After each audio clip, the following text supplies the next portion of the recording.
भारत माता की आत्मनिर्भर भारत अभियान में आज भारतीय जनता पार्टी के मुंडावर विधानसभा में आयोजित इस कार्यक्रम में मंच पर उपस्थित पार्टी के हमारे जिलाध्यक्ष भाई महासिंह चौधरी जी, अलवर के जिला प्रमुख चौधरी बलबीर सिंह छिल्लर जी, हमारी पार्टी के वरिष्ठ नेता पूर्व विधायक भाई मंजीत धर्मपाल जी, हमारे मुंडावर के पंचायत समिति के प्रधान श्री महेश गुप्ता जी, मुंडावर के हमारे मंडल अध्यक्ष भाई विजय सावरिया जी, हमारे ततारपुर के मंडल अध्यक्ष मनीष गुप्ता जी, अजरका के मंडल अध्यक्ष महिपाल तंवर जी, जाट बहरोड के हमारे मंडल अध्यक्ष मनीष यादव जी, नीमराणा के मंडल अध्यक्ष राकेश खंडेलवाल जी, पार्टी के हमारे जिला महामंत्री भाई पवन यादव जी, मुंडावर पंचायत समिति के पूर्व प्रधान भाई शम्मी चौधरी जी, हमारे जिला पार्षद भाई ईश्वर जी, वेद प्रकाश खबरी जी, भाई इंद्र यादव जी, बहन अंजलि यादव जी, एडवोकेट सुरेश यादव जी, सतीश चौधरी जी, डॉक्टर DR यादव जी, करण सिंह चौधरी जी, इंजीनियर राजेश यादव जी, सुरजीत चौधरी जी, अनूप यादव जी, जिला महामंत्री रमेश रावत जी, शिवचरण गुरु जी, मेरे सामने बैठे हुए बुजुर्गों, नौजवान साथियों, माताओं और बहनों, सबसे पहले तो मैं आप सब लोगों को एक बात का तो धन्यवाद देना ही चाहता हूं कि लोकसभा में मुंडावर विधानसभा को जो भी हमारे से रहा हो, लेकिन विधानसभा चुनाव में आपने उस कमी को पूरा कर दिया और इस पूरे देश को बता दिया कि भाई कांग्रेस का कोई अस्तित्व नहीं। और मैं ये विश्वास करता हूं कि आने वाले समय में मुंडावर में अब हमेशा के लिए भारतीय जनता पार्टी के कमल का फूल ही खिलने वाला है और वही रहने वाला। इस देश में पिछले 10 सालों में बड़े परिवर्तन प्रधानमंत्री नरेंद्र मोदी जी के नेतृत्व में हुए। आज गांव-गांव में हम लोग डिजिटल क्रांति का उपयोग कर रहे हैं। एक समय इस देश में ऐसी थी कि कांग्रेस के प्रधानमंत्री, आज के जो कांग्रेस के नेता हैं राहुल गांधी जी, उनके पिताजी जो भारत के पूर्व प्रधानमंत्री थे श्री राजीव गांधी, वो कहा करते थे कि मैं 100 रुपये ऊपर से भेजता हूं, 85 रुपये रास्ते में रह जाते हैं। और वो 85 रुपये कहीं नहीं जाते थे, कांग्रेस ही आपस में बांट लिया करते। लेकिन आज इस देश में 35 करोड़ से ज्यादा लोगों को जो जनधन खाते से जोड़ा गया है, उसमें प्रधानमंत्री नरेंद्र मोदी जी कहते हैं मैं 100 रुपया ऊपर से पहुंचता हूं, 100 का 100 रुपया आदमी के खाते में जाकर के जमा हो। ये अंतर है कांग्रेस के शासन में और भारतीय जनता पार्टी के शासन में। इस देश में कांग्रेस ने बड़े बड़े प्रधानमंत्रियों को दिया, हम सबके प्रति नमन करते हैं। हमारा स्वभाव भी नहीं है किसी को अनावश्यक रूप से कुछ कहने का। और जवाहरलाल जी प्रधानमंत्री रहे, लाल बहादुर शास्त्री प्रधानमंत्री रहे, इंदिरा जी प्रधानमंत्री रही, राजीव जी प्रधानमंत्री रहे, नरसिम्हा राव प्रधानमंत्री रहे। पर आपको एक बात ध्यान में रखनी चाहिए कि इस देश में प्रधानमंत्री ग्रामीण सड़क योजना आई तो वह अटल बिहारी वाजपेयी जी लेकर के आए, कोई कांग्रेस का प्रधानमंत्री नहीं लेकर। कैसा एक समय था जब इस देश में लंबे समय से आजादी बाबा साहब अम्बेडकर ने दिलाई, बाबा साहब अम्बेडकर ने भारत का संविधान बनाया और महात्मा गांधी जी ने ये कहा कि भारत को स्वदेशी बनना चाहिए। स्वदेशी बनने का अर्थ है कि भारत को अपनी ताकत पे खड़ा होना चाहिए, लेकिन इनकी ताकत तो एक परिवार में जाकर के रुक जाती है। कांग्रेस अगर दिल्ली में देखा जाए तो एक परिवार की ताकत है और अलवर में एक परिवार की चौखट है, बाकी कहीं कांग्रेस कुछ है नहीं, बाकी तो सब घूमने का नाम कांग्रेस है। और मैं आपको ये कहना चाहता हूं कि इतना कहने के बाद भी हमारे यहाँ बुजुर्ग बैठे हैं। एक समय ऐसी स्थिति थी कि भारत अनाज के लिए भी दुनिया के दूसरे देशों पर निर्भर रहा करता था। भारत के किसान ने मेहनत करके अनाज में भारत को आत्मनिर्भर बनाया, लेकिन 4 साल पहले का एक किस्सा ध्यान करिए। पूरी दुनिया कोविड के संकट में थी। गांव-गांव में लोगों ने घर से निकलना बंद कर दिया था। सरकार ने भी आदेश दिया, लोगों ने भी पालन किया, लेकिन महामारी ऐसी कोविड की फैल गई थी कि लोग अब घर से निकलते नहीं थे। और ऐसे में कोविड की बीमारी किसी दूसरे को ना लग जाए, दुनिया में इस बात की जरूरत महसूस करने लगी कि आखिर बड़े देश तो अपने लिए दवाई का इलाज कर लेंगे, लेकिन छोटे देशों के लिए इलाज कैसे आएगा। लेकिन भारत के प्रधानमंत्री नरेंद्र मोदी जी के नेतृत्व में इस देश के हमारे वैज्ञानिकों ने, हमारे साइंटिस्टों ने, हमारी प्रयोगशालाओं में मेहनत करके डॉक्टर्स ने कोविड के वैक्सीनेशन को इजाद किया और 140 करोड़ लोगों का टीकाकरण भारत में बनी हुई वैक्सीन से कराया। ये मोदी जी का स्वदेशी भारत है। आप कल्पना करो, अगर ये टीका ना लगता तो यही बीमारी महामारी में फैल सकती थी। भारत जब अपनी इतनी क्षमताओं का विकास कर सकता है, तो आज एक नया दौर आया है। इस नए दौर में भारत को टेक्नोलॉजी में विकास करना होगा। टेक्नोलॉजी का विकास केवल हमको अपने छोटे मोटे कामों के लिए नहीं, बल्कि देश की सुरक्षा के लिए भी करना होगा। लंबे समय तक हमारे इलाके से सेना के नौजवान जाते रहे। मैं तो गया हूँ, मैंने चुशूल में जाकर के उस स्थान को देखा है जहाँ पर इस इलाके के पराक्रमी और वीर बहादुरों ने चुशूल का बलिदान दिया। लेकिन किस प्रकार से वो लोग गए थे? क्या उनके पास पूरे साधन थे? वो लोग वहाँ पर लड़ते रहे? क्या उनको नीचे से रसद पहुँचाने की व्यवस्था की गई? मातृभूमि का जज्बा, अपने इलाके का मान और सम्मान लेकर के उन्होंने अपनी आहुति दी। लेकिन आज हमने प्रधानमंत्री जी के नेतृत्व में चुशूल की जगह लंबे समय तक उपेक्षित पड़ी रही। पहली बार प्रधानमंत्री नरेंद्र मोदी जी के नेतृत्व में चुशूल की उस जगह पर म्यूजियम बना करके और अहीर धाम को मान्यता देने का काम ये प्रधानमंत्री नरेंद्र मोदी जी की सरकार ने किया। और आज के समय में लड़ाई पूरी तरीके से बदल गई है। अभी कुछ दिनों पहले हमने देखा कि पाकिस्तान ने हमारे देश पर जो एक आतंकवादी घिनौना हमला किया, उसके लिए ऑपरेशन सिंदूर किया गया। पहले के समय होता तो सेना कोई लड़ाई की तकनीक दूसरी थी। अभी तो भारत के जो विमान उड़े, उन्होंने 90 मिनट के अंदर अंदर 150 किलोमीटर अंदर जाकर के और दुश्मन के सारे जो अड्डे थे उसको ध्वस्त करने का काम किया। लेकिन इसके लिए अपनी सेना की टेक्नोलॉजी को बढ़ाने की जरूरत है। अपनी सेना को टेक्नोलॉजिकल इक्विप करने की आवश्यकता है।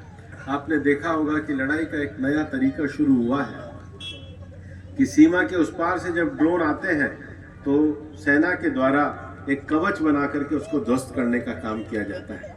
और इसलिए हमारे देश की टेक्नोलॉजी किसी और देश के ऊपर निर्भर ना हो, मोदी जी ने डिफेंस को पहली बार आत्मनिर्भर बनाने का काम किया है।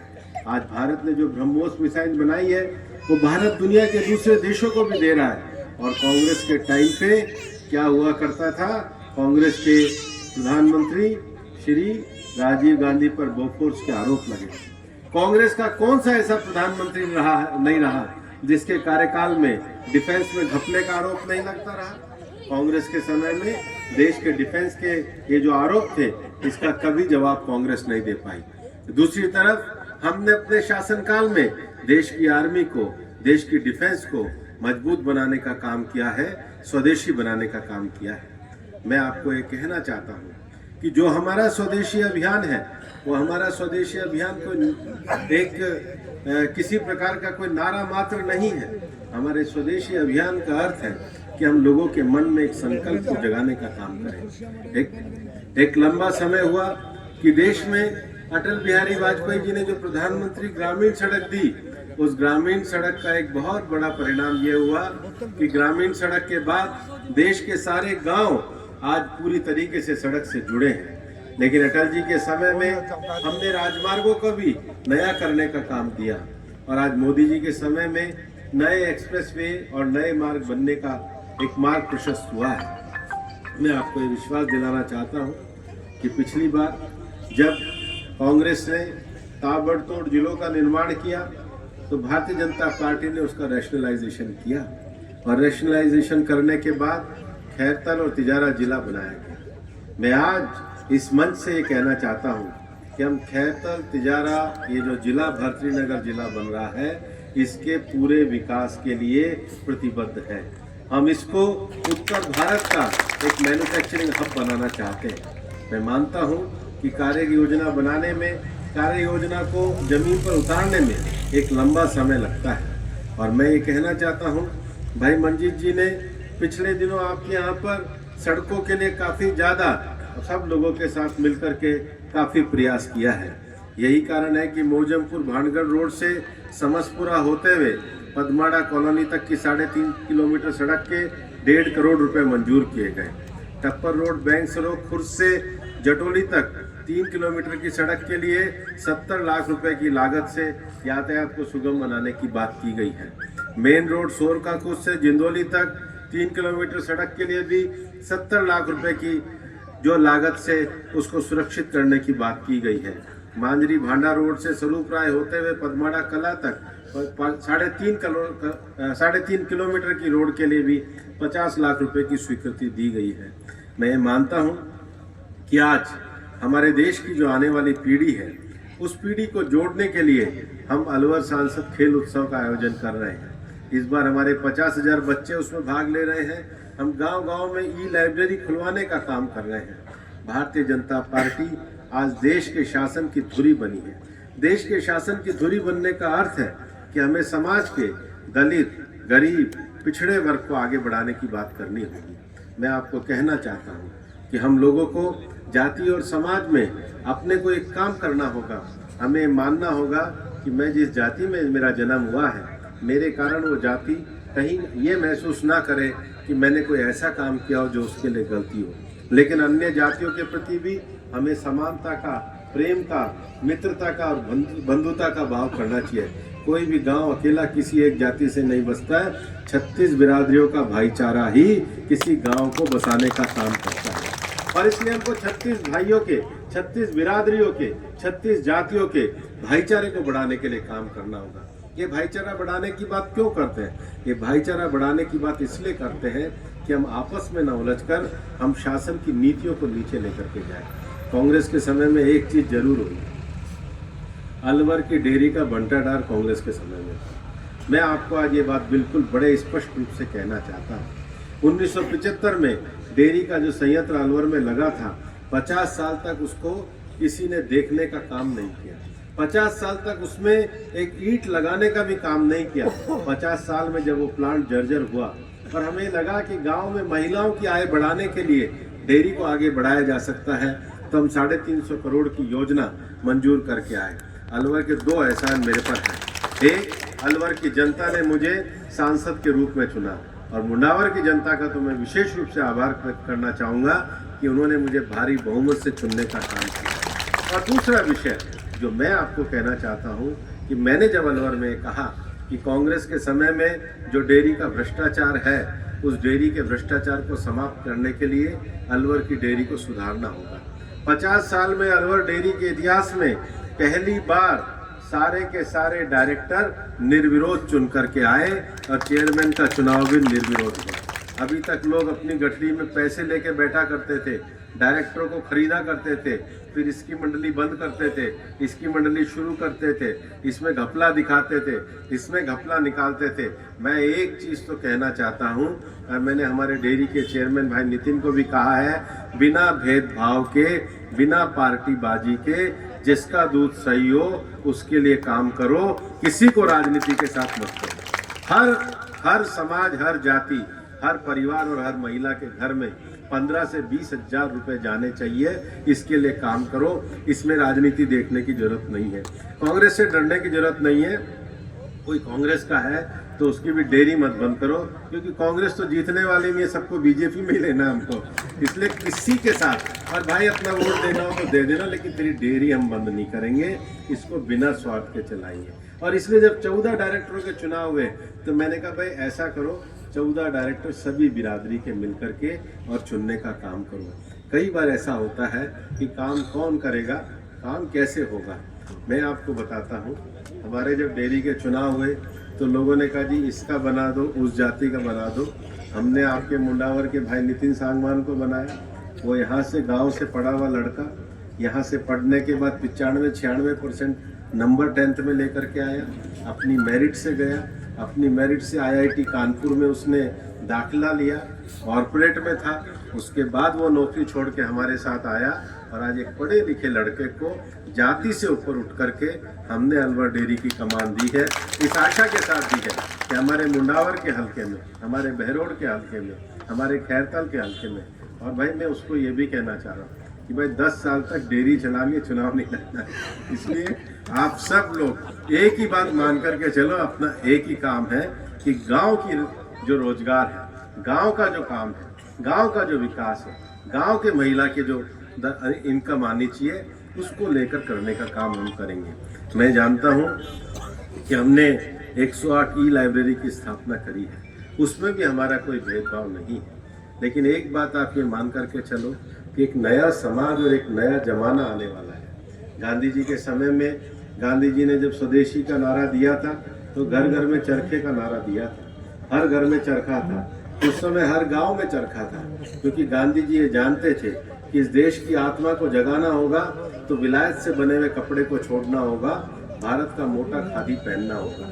अब मोदी जी के समय में एक नया जमाना आया है। मोदी जी ये जानते हैं कि भारत को आगे बढ़ाना होगा, तो ऐसा भारत चाहिए जिसमें हमारा पढ़ा हुआ लड़का लड़की इंजीनियरिंग और मैन्युफैक्चरिंग के आधार पे देश में कुछ नया निर्माण कर सके, नया उत्पादन कर सके।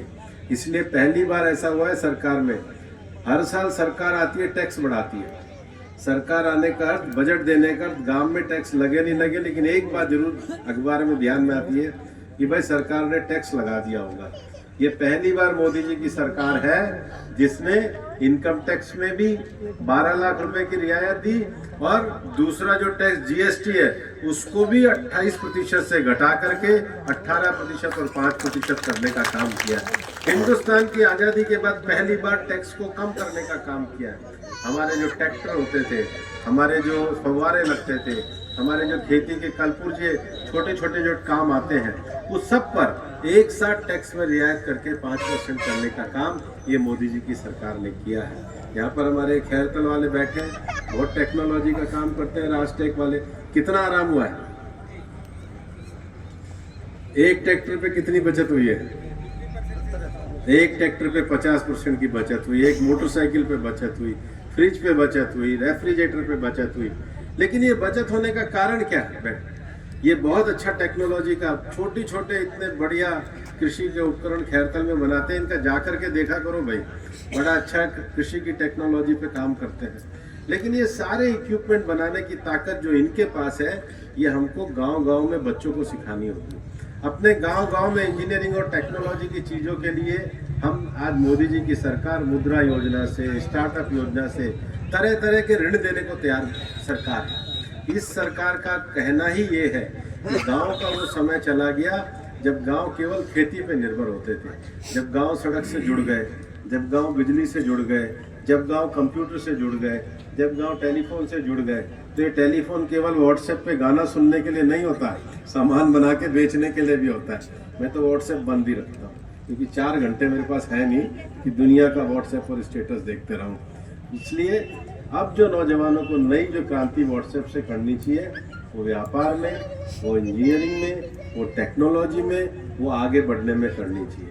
और इस नई क्रांति को पैदा करने वाले व्यक्ति का नाम है नरेंद्र मोदी और उसका स्वदेशी और आत्मनिर्भर भारत का। और इसलिए मैं आज आपको ये कहना चाहता हूँ कि अलवर में भी अभी हमने जो डेयरी के विषय को उठाया है, हम महिलाओं के सेल्फ हेल्प ग्रुप के विषय को उठाना चाहते हैं, हम किसानों के FPO के विषय को उठाना चाहते हैं। और मैं तो मंजीत भाई और इन सब लोगों से कहूँगा कि नौजवानों को आगे आना चाहिए, इन चीज़ों को ऑन करना चाहिए। जब हम एक बात बताओ, शहर से गाड़ी लेके गांव में आ सकते हैं, तो गांव में गाड़ी बना के शहर में क्यों नहीं बेच सकते? तो हम दूसरे की चीज़ खरीद के लाने के लिए हैं, अपनी बना के बेचने के लिए। ऐसा नहीं है, उसका उदाहरण नहीं है। एक खैरतल वालों का नाम मेरे सामने आ गया इसलिए है, इनके जो टेक्नोलॉजी के जो चीज़ें हैं वो शहर में बिकने जाती है। केवल अपना थोड़ा सा ध्यान और दिमाग लगाने की ज़रूरत है। मैं आप लोगों से आह्वान करता हूँ कि स्वदेशी भारत का अर्थ है कि मुंडावर में हम अपने डेयरी को आगे बढ़ाएंगे, डेयरी के उत्पाद को आगे बढ़ाएंगे। और उस समय कुछ समय जो लोग, मुझे आज भी ध्यान है, जब मैं 2 महीने पहले भाषण देता था, मैं कहता था भाई अलवर की कैपेसिटी जो है हम 5 लाख लीटर पर डे करेंगे। तो कई लोगों को लगता था कि 5 लाख कैसे कर सकते हैं। मैं मानता हूँ कि हमारे भाई नितिन सांगवान के नेतृत्व में हम ये 350 करोड़ का जो संयंत्र है इसको 2 साल में शुरू करेंगे। और गांव-गांव में अच्छे चारा बीज, अच्छी पशु नस्ल, अच्छे पशुपालन की ट्रेनिंग देके अलवर जिले की डेयरी की कैपेसिटी को 5 लाख लीटर पर डे करने का ये संकल्प हम लोग करेंगे। और दूसरा, उसके साथ साथ आने वाले समय में मैं कहना चाहता हूँ, ये सरकार आज कोऑपरेटिव में बड़ा काम कर रही है। देश के गृह मंत्री अमित शाह जी गृह मंत्रालय चलाने के साथ साथ कोऑपरेटिव चलाने का काम कर रहे हैं। कोऑपरेटिव को केवल हमने छोटी चीज़ मान रखा है कि या तो हम खाद का कट्टा लाते हैं या थोड़ा लोन लाते हैं, लेकिन आज भारत सरकार कोऑपरेटिव में 30 से ज़्यादा चीज़ों को दे चुकी है।